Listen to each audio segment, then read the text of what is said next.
Well, I didn't treat your constipation just like I didn't treat your low back pain. I just simply allowed your body to perform and communicate the way it's supposed to. That's what chiropractic is.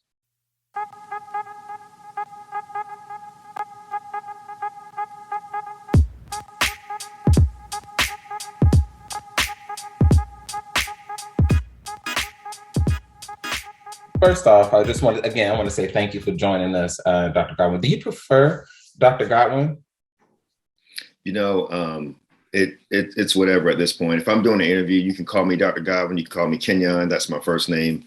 If I'm in the office, I'm Dr. Godwin, but otherwise, Kenyon, I'm okay. It's not a big deal. I know who I am. I think when I first saw your website and I started looking at who you are and what you represent, I was just amazed about your story, how your story started with your mom. For the listeners, can you just talk about how your mom was the genesis of you getting to where you are today? Yeah, so I give the very concise version. So basically, as a kid, I was about 12. My mom is a single mom. We know how that can be challenging. Raising 3 kids, and I was one of them, right? So I know it was Oh, he was one too. So yeah, single mom, 1 of 3 kids. Same here. Yeah, and so I'm 1 of 3. I'm the oldest of 3. And anyway, so what she went through with her stressful lifestyle, my mom doesn't drive. So mind you, she's raising 3 kids by herself.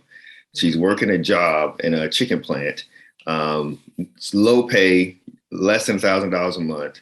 No insurance, no car, depending on other people to get her back and forth. She was recently remarried, and that was just a horrible relationship. So all that stress culminated into a heart condition for her. And so she ended up having a heart attack. And so it was just very hard and rough. And so me as a kid, what I heard and what I knew was, as she went to the doctors for this heart attack, she was in ICU for like 3 days, and they wanted to do some procedures for her heart. But the answer was, we can't, because you don't have health insurance and you can't afford this. Wow. And so basically, for me, her bedroom door, there was a door in between her bedroom and ours. And we only had 2 bedrooms in our little house. And so my bed was basically against the door and her bed was against the door. And so whenever she would have these episodes, she would have frequent chest pains. And I could hear her having chest pains and crying at night. Wow. And so what it did for me was it made me angry. And I just was like, I can't understand, as a child, I don't understand why they won't help her just because she doesn't have health insurance. And so that's what the first time I ever remember thinking, I'm going to be a doctor. And it wasn't because, it was something I wanted to do. It was, hey, nobody else is going to help my mom at this point. So it's on me. I'm going to figure it out, and that's really, I tell people God took that pain and created a purpose, and now thousands of people have benefited from what she experienced, Yeah, no, I'm so sorry to hear that. She better now? She is. Good. So, wow. So now I understand. It started from a heart thing, a passion thing. How do you feel like, we talked about earlier, I joked with you earlier about being in the Air Force, but do you feel like the Air Force prepared you? I mean, nothing prepares you like the Army, but the Air Force, probably prepared you a little bit for what you're doing. So how do you feel like that prepared you? Man, it prepared me in a lot of different ways. When I look back at my life as a whole, I realized that my entire life prepared me for what I'm doing. The Air Force was an amazing step because, unlike the Army, it teaches us how to communicate properly. Oh, no. So we don't just have smoke signals and grunts.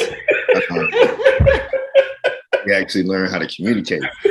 So the communication, and more so than ever, I will say the structure and customer service is 2 of the biggest takeaways that I had from the Air Force. I learned to be organized and structured and understand strategy, but also with the Air Force, because our jobs are more relatable to the civilian side, and that's not a knock against the other branches.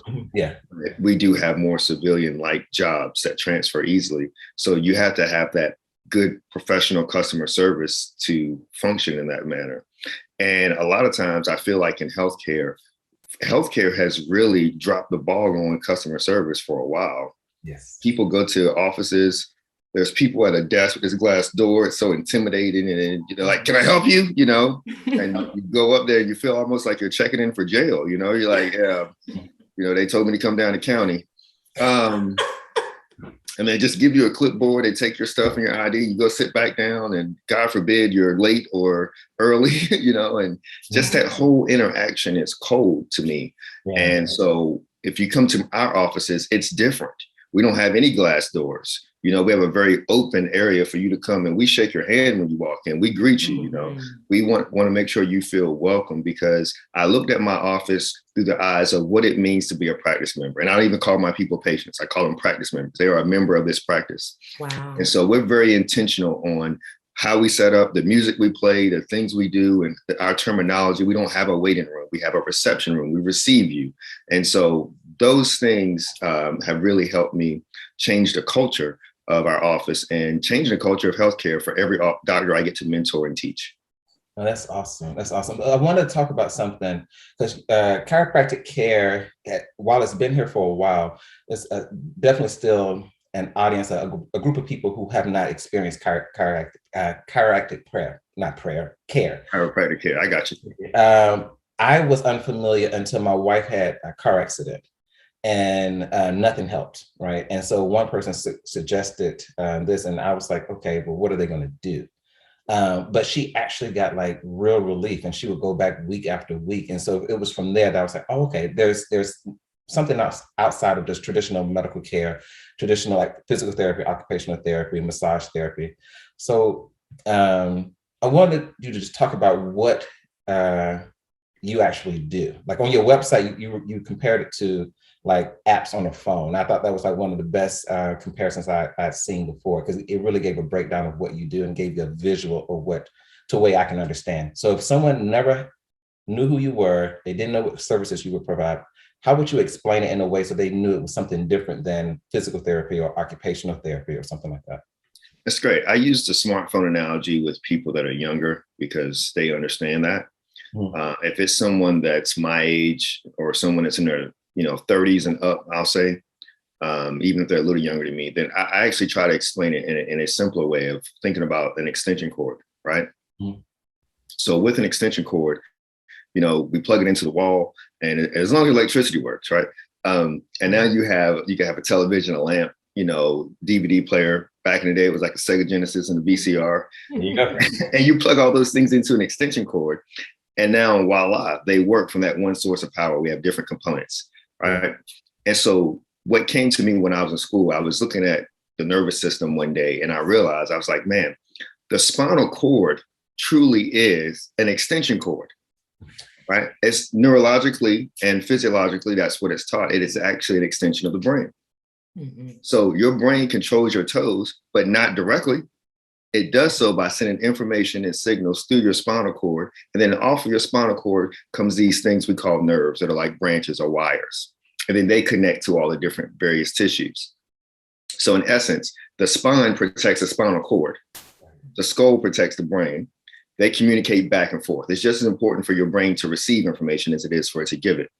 How does that work with chiropractic care? Really simple. Through life, whether it be sitting, having a job sitting for a long time, falls on the playground as kids, sports injuries, you name it. We put ourselves through a lot of physical trauma. Now, big falls and accidents, injuries in sports, they make sense. But the one I mentioned first, we don't think about. If I have a job where I'm sitting all day, 8 hours plus a day, 4 or 5 days a week, what happens is no one sits in perfect posture all day. So you start to sink, you start to shift. You got people putting their leg under the other leg and all kinds of weird stuff that's going on, like they're playing Twister in the office there, right? And so when all that happens, it causes, if my hands represent the spinal segments, it creates a small misalignment or shift. And that can go, some of them can rock like that. Some of them can go forward and backward. And then some can rotate. And then some have a combination thereof. Wow. So those are very small shifts. I'm not talking about like, oh, I just felt something, right? Very, very minimal shifts. But those minimal shifts, which we call subluxation. Latin is less, sub is below. So it's below a dislocation. A dislocation would be like, oh, shoot, my shoulder's out of joint, right? Subluxation, I'm not going to know. I'm not going to feel it. However, it is going to decrease that power coming from those nerves to whatever it connects to. It's now minimizing that activity, right? And pain is the last thing to show up. Unless it's a sudden injury, what will happen, let's take, for example, lower back pain, number one thing that chiropractors see people for. lower back pain. Your lower back controls your bowels, your bladder, your reproductive functions, and your legs. So 95% of people I see with low back pain have constipation. Mm-hmm. And they have no idea that they just think, well, how in the world is this going to help me with constipation? I'll usually ask them like, hey, are you having problems with bowels? They're like, yeah, how'd you know that? I'm not psychic. I just know how things are connected. Gotcha. Right. And so as I start working on improving the alignment of their lower back, guess what? Now we have better nerve flow is a better way to think of it. Now we have better communication from brain and nerves to these organs. It's like, hey, now my bowels are working properly. What did you do? Well, I didn't treat your constipation, just like I didn't treat your low back pain. I just simply allowed your body to perform and communicate the way it's supposed to. That's what chiropractic is. That is the best explanation I've ever heard. Absolutely. Thank you. I'll send you my invoice. Hey, you know what? Send it my way. Send it my way. What I also didn't know was that there's different, I don't know if the proper term is techniques or types of care. Like when I saw your site, like diversified, gone step. Yes. So can you go into that a little bit, and then are all those techniques applicable across the body, or there's some techniques that are better for like joint pain than others? You know, that's a good question. So there's over 130, last time I checked, techniques for chiropractic. It's an application. So, and the reason that's important is because chiropractic is what we call SPA. You know, the S is for science, the P is for philosophy, the A is for art. Okay. So your technique is your art, meaning each chiropractor finds a technique that they just feel works for them. Right. Like, I like this. This is my flow, right? Right. And so therefore, my technique is an expression of my science and philosophy, right? Think of it as like my swag, right? My technique is my sauce. It's how I do it, right? And so in my knowledge, majority of techniques that I've tried or seen or had done on me, they all work. Right. So I don't get caught up in the back and forth of, you know, my technique's better than yours, you know, and a lot of people get divided by a lot of things. Many of these techniques do work. So therefore, I just tell doctors, find which technique you feel more comfortable with. Like, so for me, I use a combination of techniques. So I just called it the Godwin technique because I'm using like 6 different things, you know, mixed together as I need to, because I don't ever want to get so focused on just one way of doing things, because you're not going to get everybody that comes through the door that's going to work on them. Right. Man, I mean, I get, especially for me. So I'm seeing pregnant women, I'm seeing newborn babies and kids, and my oldest person is 95 years old. That's 3 different populations that I can't use the same technique on. Right.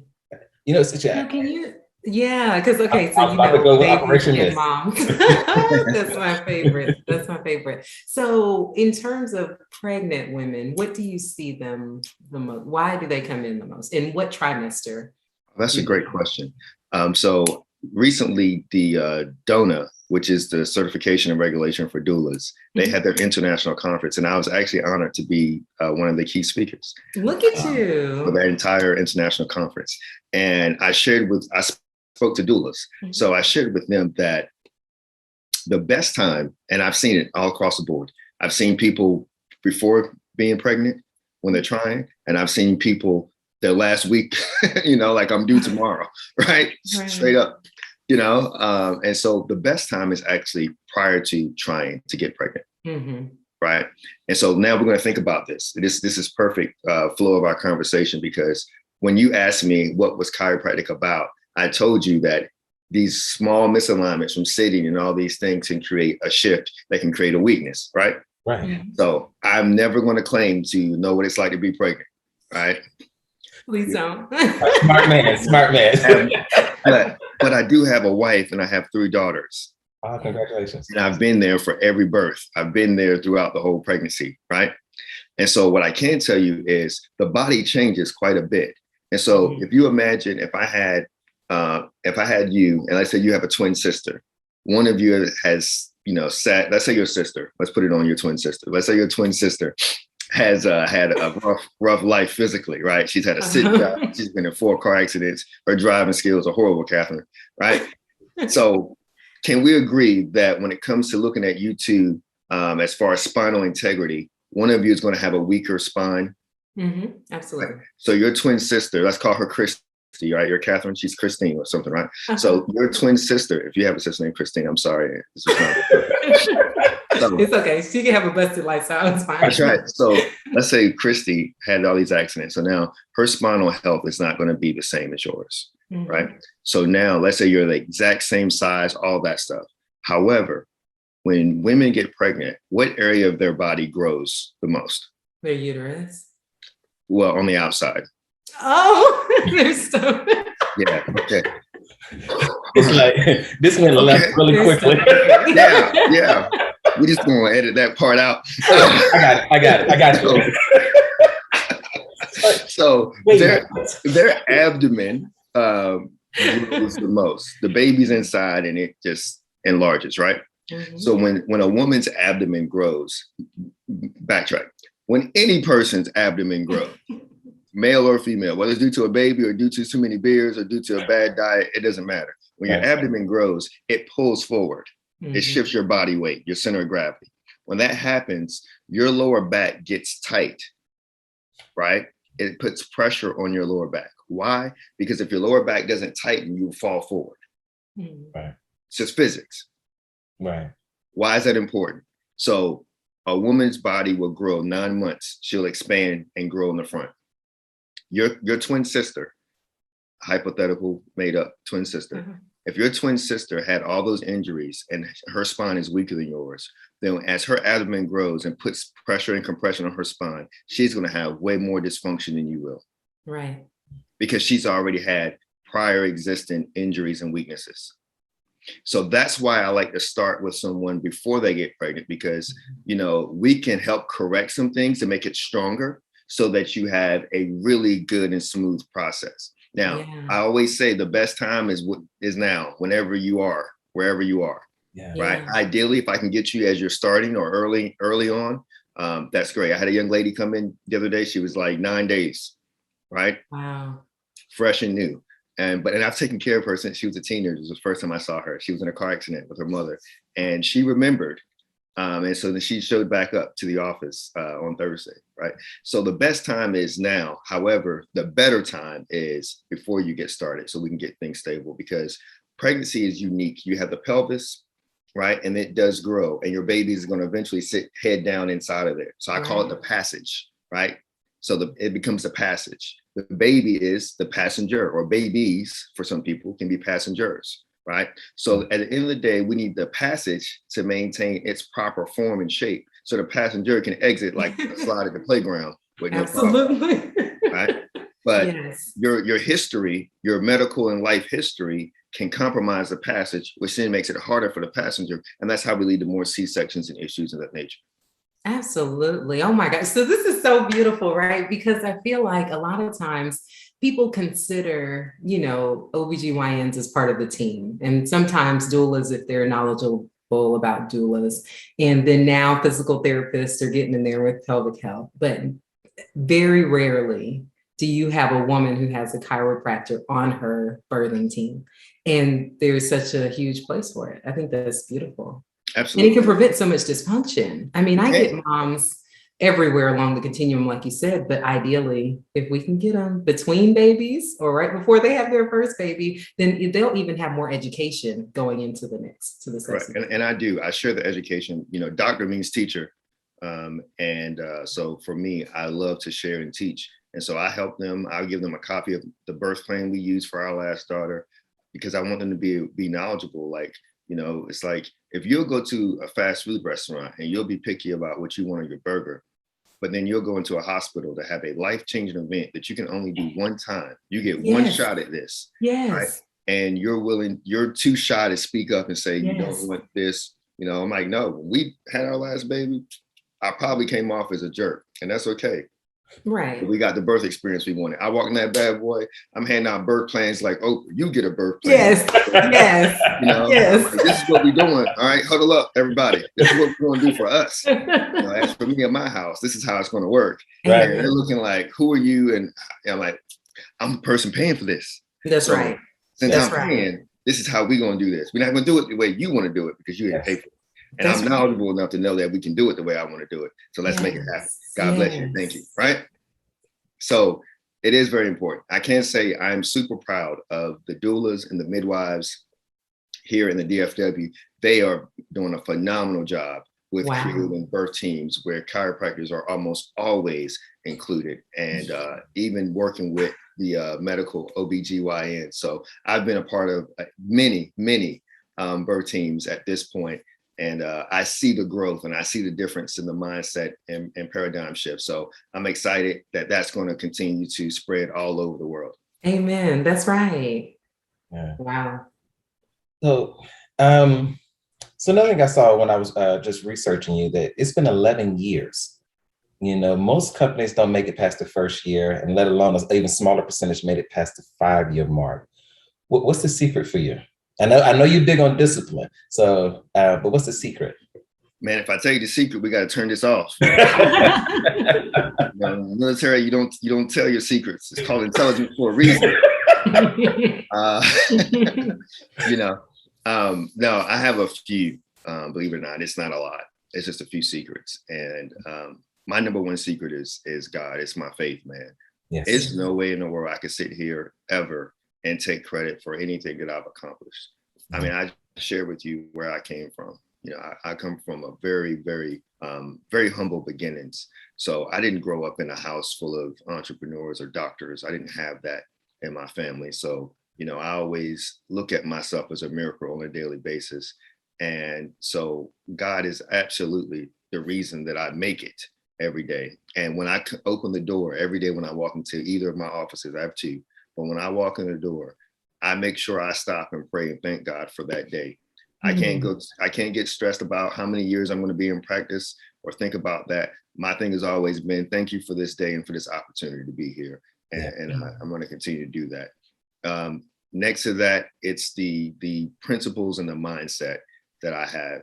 And these things have been cultivated over time. I didn't always have it right. I still don't always have it right. It wasn't perfect, but discipline is definitely an important part. But I think mindset to me, matter of fact, I coined a term that I call bulletproof mindset. And the idea of what I call a bulletproof mindset is not just creating something that can stop bullets from coming in, but I had to do a lot of work to remove the shrapnel that was already there.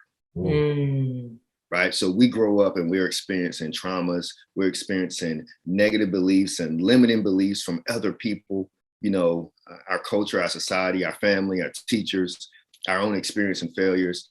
And we have to reshape those things and use that for our benefit. And I'm just happy to be who I am. This is how I am all day long, whether you catch me at church, which I just left, whether you catch me on a podcast or in the office or out on the street. And people ask me that all the time, like, man, you're always like, you don't have a different mode. And I'm like, no, because it is so much liberty and freedom and just being myself. I don't have to overthink it, you know, and I come with a heart to serve. I look to add value, and I'm just innovative with how I look at things. I try to stay ahead of the curve. I actually try to create the curve. And that's how I make it, man. No, that is awesome. You said one thing, you know, you and your wife work together. My wife and I are working together to build Grenada Nut Company. We'll talk about that because I didn't even give you the background on that. But just a quick synopsis. In the military, left the military. I was in the infantry. A few years later, decided I wanted to get back into shape. I didn't go see a physical therapist, didn't go see a chiropractor, just jumped in, ended up injuring my knees. And for 6 months, nothing would work. So my wife, her family's from Grenada. They took me to Grenada. They rubbed an oil on my knee, and it gave me like immediate relief. Turns out it was the nutmeg from the island. Fast forward 7-8 years from there, we created our version of that product, which is what we call MegRelief. It's an all-natural pain relief. And that's actually the genesis of this, because we realized that you can have a healthy pain relief that doesn't involve pills. Now you can go to physical therapy and get some healthy pain relief. You can go to a chiropractor and get healthy pain relief. And that built this podcast to bring us here. And then we decided to work together to build that out. We didn't know that there's a different kind of relationship you have to have when you're working with your spouse. Oh, yeah. Like you have your regular marriage and then you have your work marriage. How has that been for you and your wife? Like, has it been challenging, or have you all already built a foundation where it was just a breeze? No, it's not a breeze. I'm not gonna lie to you.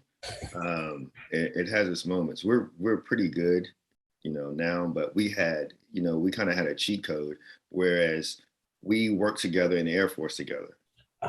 Okay. So we had the exact same job and we worked in the exact same unit, and it did not go well in the military. It was rough, and it was mostly me, right? Right. And those were just different circumstances because my supervisor drilled into me that I couldn't show favoritism towards my wife because I was now in charge of her too. And what it did for me was it made me it made me harder on her in front of everyone else so that it wouldn't be perceived as favoritism. Got it.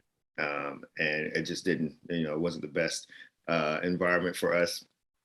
Fast forward, she's only been working with me for a year and a half now in the office, but every time she's always come to the office now, she's only been working with me for a year and a half officially. She's always helped me behind the scenes. Of course. But Yeah. whenever she's in the office, she's always calling me Dr. Godwin, right?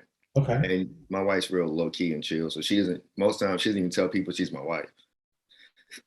So they don't know until they look at the picture or until I tell them. And so she just wants to do her part. And so, for the most part, it's good and smooth. Sometimes if she gets a little upset about something I did or said, she has to try to remember that she can't get in wife mode and, roll her eyes and, look at me all crazy. You know how all that stuff goes, Catherine, you laughing, because she does that all the time to her husband. She'll talk about you telling the truth. Is that right? She is in the background and listening right now. So I would say, that we do okay with. Sometimes there's some tense moments, but we get through it. One of the harder parts, though, is when you're looking at the business stuff and trying to keep the business stuff business and not bring it home. And so we have to set boundaries for that. On our way home, we'll talk about whatever we need to talk about and finish. Because once I come home, I don't want to talk about it anymore. I don't want to talk about the practice. I don't want to talk about business, no matter how good or how bad. Let's just be parents at this point. Let's just be husband and wife. Let's just do what we need to do at home and work stuff we can pick back up tomorrow, No. So you just got to set boundaries and work on those. And, I'll say also not allowing what you know about each other personally to skew how you look at each other professionally. Yes. Right. Because we all have our flaws. Right. Right. And what can happen is because your spouse knows you better than anybody else besides Jesus. Right. And so if she's like, Arthur's always late. Right. And then you get to work and there was a project or something that you were supposed to get done, an email or a contract sent back. And if she just assumes because her history with you is that you're always late, she may have an attitude or create this story in her head that this is just how you are and you messed up this deal. Right. That she may not realize that there was some hesitation of something that was in a contract that wasn't what you guys agreed on. And you sent it back like, hey, let's get this taken care of before I submit this. Right. And then you can create this whole situation where it's like, no, I wasn't late on the contract. There was a problem with the contract. But her history of what she knows about you could have created her own perspective of the situation. And so that is, to me, probably the hardest part is separating who you know your spouse to be personally from who they are professionally and not holding them to their past mistakes or proclivities. No, definitely. I have one more question. But before I ask my question, Catherine, you have anything? No, I don't. These all smiles. Right. Yeah. Oh, you don't understand. I'm still stuck in baby and mommy heaven right now. But you can have as many babies as you and your husband desire. It has nothing to do with that. They're gonna have 10. That 10 is the magic number. Be fruitful and multiply. And apparently you can use some MegRelief when your joints are really bothering you. Yeah. So I have really just one more question for you. And this is one of the questions that will be like the staple of Pain Relief University. If someone was struggling with pain, it's two parts. Let's start with the first one. If someone was struggling with pain, what are some suggestions you would give them? They hadn't been able to come to you yet, but what would you give them? What would you tell them to do? That's too open of a question because you are a doctor, I understand. Yeah, so that's a hard question to answer because typically, I'm going to be honest with you, as a doctor, I can't tell anybody what to do before I see them because that would be me initiating a doctor-patient relationship. And if I tell them to go and take something, and let's say, I'm going to use this example. Someone calls me and says, hey, I'm having this sharp pain every time I breathe, right? In my back and in my chest. And I'm like, oh man, it could be a rib dysfunction, which, honestly, most commonly is. And I say, hey, so get you a foam roll or tennis ball and work around that knot in your back that you're feeling when you breathe, and taking a leave, right? Or something, or take some MegRelief, rub some MegRelief on your back or on your chest, right? Right.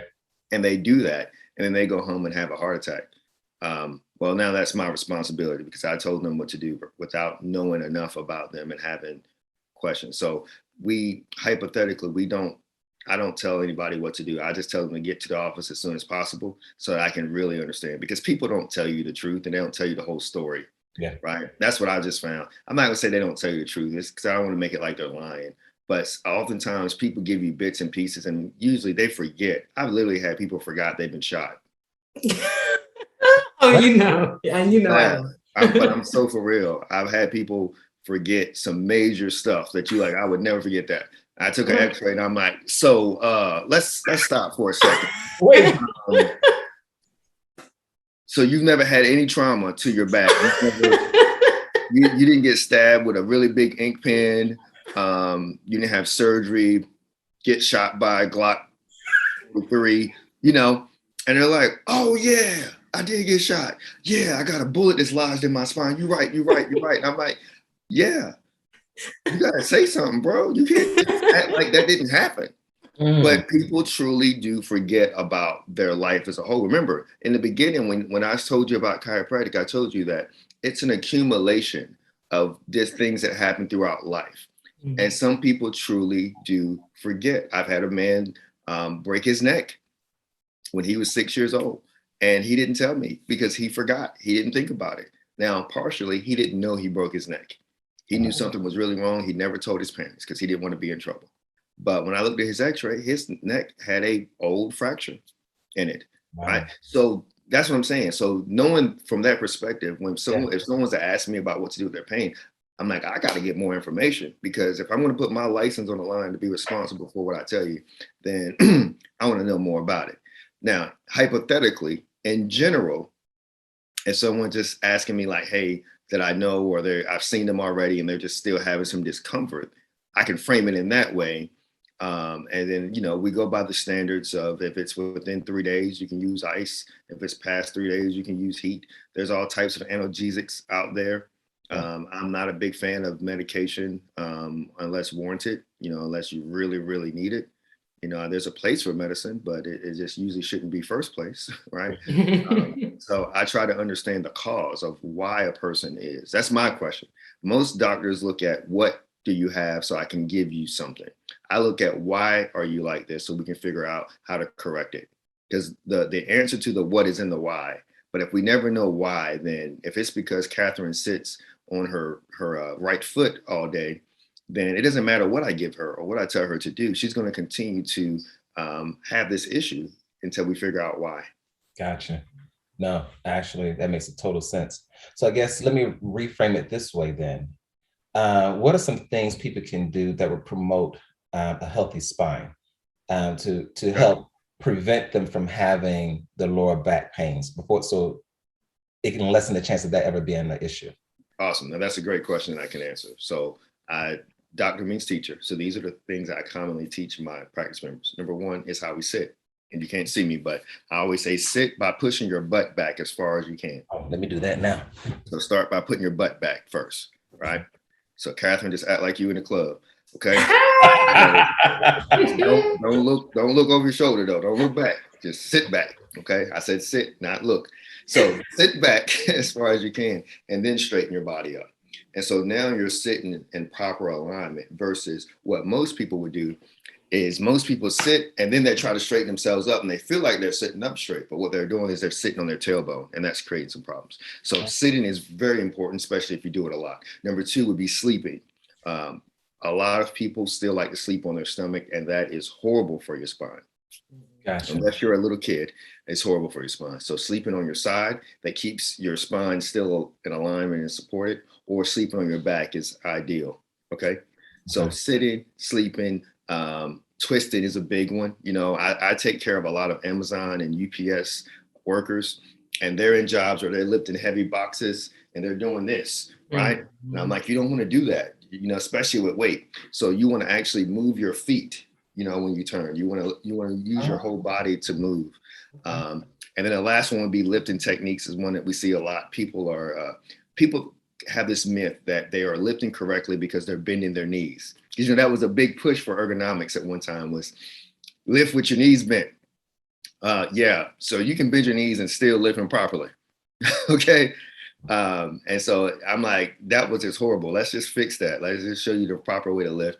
And I actually have a video that I posted on our Instagram, I think last year, with that. But number one, whatever you're going to lift, hold it as close to your body as possible. Okay. Get as close to it as possible. Get it as close to you as possible, no matter how big it is. Okay. Number two, you know, ideally, set your shoulder blades by pushing your shoulder blades down before you go to lift. And then when you squat, it's more like a deep knee bend. You want to bend by pushing your butt back. You want to hinge at your hips. Now holding something close to you and close to your body, and then just stand up as a unit. That is a better way to lift versus just saying, because if I just lift by bending my knees, I can, you know, pushing my butt way over here, or I'm not hip hinging at all. My knees are now over my toes and I'm trying to pick something up, which is going to just hurt my knees and my ankles. So those are most common things that someone can be more aware of as far as back pain. Good posture whether you're sitting, good posture whether you're sleeping, good posture whether you're standing or lifting, and definitely while you're sitting, because what you do with your neck has an impact on your lower back as well. Gotcha. Wow. I was definitely one of those that said, well, I'm bending my knees, so I'm doing it right. So I will find the video that you did last year so I could have a visual of that. And if you don't mind me sharing it, I would love to share it. So that's fine. You can share whatever I put out there, I share to educate. You know, God's blessed me with information and resources, materials. And so my prayer is just that it gets out there and people's lives are changed. Even hopefully, I want to impact people that I'll never see or hear from, that might be in some other country that they just happen to have the internet and they're able to see some stuff I talk about or share without me ever knowing who they are. And it can change some things for their house and their family and their community and so on and so on. Well, you're definitely doing that. I know that from the health space now, but also from just a human being perspective, like the things that you do, the things that you posted, because it was a pleasure watching all the posts that you did. Yeah. Now I do have a question. Sure. Okay. Because I really want to know this. What is your most memorable time as a chiropractor? So of all the patients that you've seen, what has impacted you the most? Oh, that's a hard question. I know, I'm a physical therapist, you know, so we have these wonderful stories, right? Yeah, man, that's a really hard one. I would have to think for days to be the most impactful. In 11 years, it's been, because I've had many categories, but I'll say, I'll give you two. Can I do two? Please do two. One's recent and one was when I was first in practice. I'll start with in chronological order. When I was first in practice, I had a young lady I was working with. She was kind of edgy and we'll just say a little mean, right? And I worked with her. She had really bad headaches almost every day, neck pain every day, you know, and so I can understand. She taught me a lesson that, you know, it's hard to be your best when you're not feeling your best, right? And so I sat down with her, worked with her for 6 weeks. After 6 weeks, she was passing more of the tests. We did a reassessment. So we did a re-exam, and during her re-exam, she was doing great. She was feeling better. And so I asked her this question and I said, out of everything that we've done, kind of like what you're asking me, I'm like, out of everything that we've done, what has been the most impactful change for you? What's been the best improvement for you? And she paused and then her eyes teared up and I was just like, okay. And she said to me, I'm a better mother. And I said, okay. And she says, my daughter noticed that I'm a better mother. She says she doesn't feel like I hate her anymore. And I'm not always spanking my kids. And I just never forgot that because I was like, wow. And she was like, she felt really bad. So she's crying. I'm just like trying not to cry. I'm like, oh Lord. And she was just like, I didn't realize I was just so much going on with work and stress and not feeling good. And I guess I just was, kind of a jerk towards my kids. And she said, that's the biggest change. And so I realized then that what I do far exceeds the physical Yes. of a person. And that's why we focus on mind, body, and spirit, because if there's a problem in one area, it will flow into the others. Yeah. So that's one. And then recently, I do functional medicine, which we didn't talk about, and I know for time's sake, I do a lot of different stuff. But I do functional medicine, which is a discipline that's focused on finding the why. We use lab work and stuff to help people correct their health issues without drugs, but it's still holistic. Right. And recently, I was blessed to work with this young man who diabetic, um, some kidney dysfunction, has partial um, amputation of his left foot, and is basically blind. He has just a little bit of sight in just his right eye, but otherwise has lost his vision. And he's in his early 40s, right? So, I mean, did his lab work, his blood sugar, his hemoglobin A1C, I mean, just cholesterol profile, just off the chart. And man has tried everything and nothing worked, nothing's helped him. And you can imagine those kind of odds. And having a 2-year-old son, his life just was not looking good. And I was praying, that I could help him. I knew financially that was going to be an issue with someone who's disabled, totally disabled, can't work. Well, anyway, he and his wife, they found a way to finance this program. And 6 weeks later, when I pulled up his labs, did his labs, I mean, his blood sugar his wife said it was the lowest it had been in 6 years.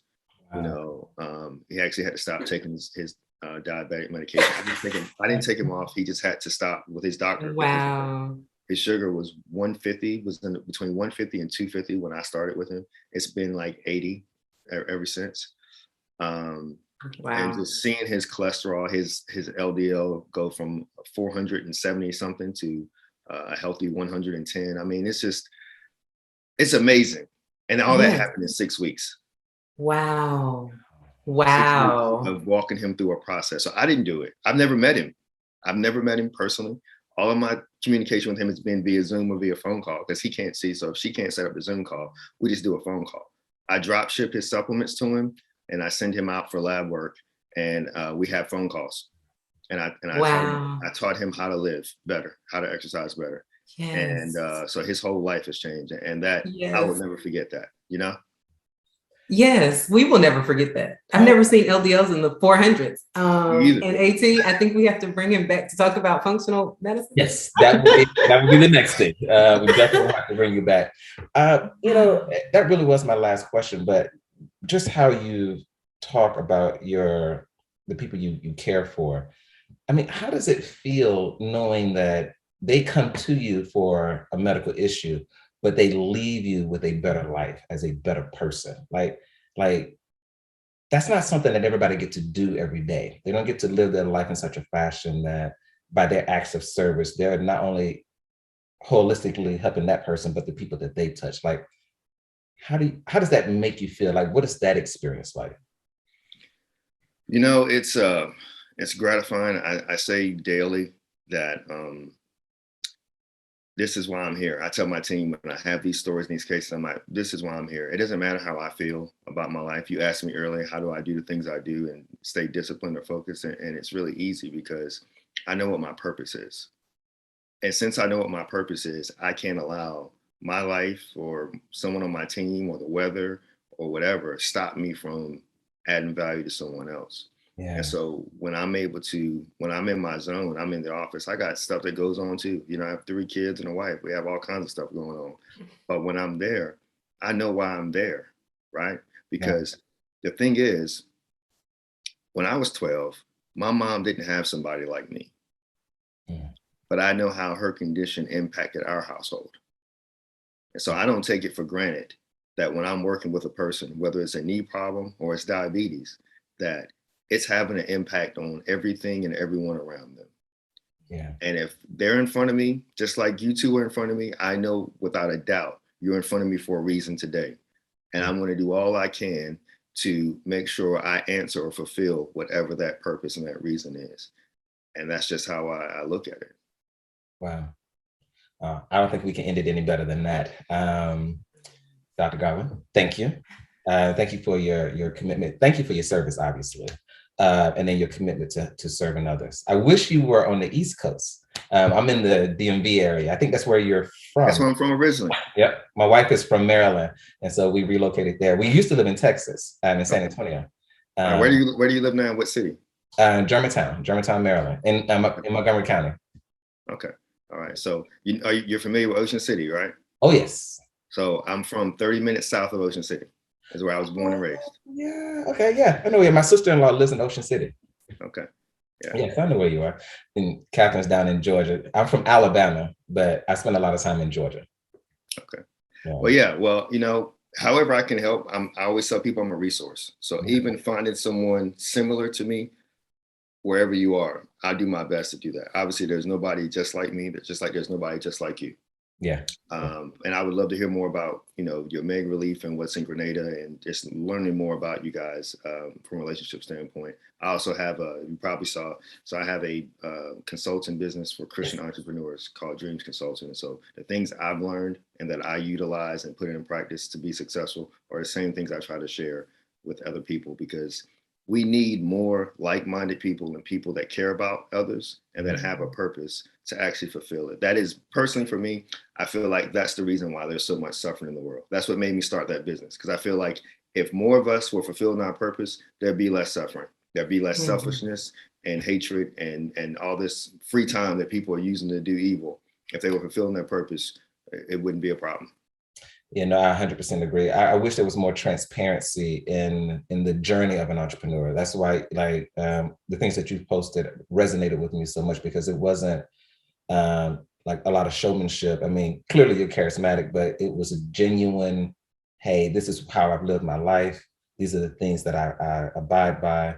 It's clear that you love your wife. It's clear that you love your kids. It's clear that you have God first, and you're willing to put that out there for others to see. And I think you're impacting way more people than you realize, because even before meeting you, you had already made an impact on me. Thanks to Catherine. So I would definitely we're definitely going to bring you back, but I would definitely any way I could help serve your audience, I definitely would. Cool. Well, thank you guys. It was great meeting you guys, and maybe we'll get a chance to meet up in person one day.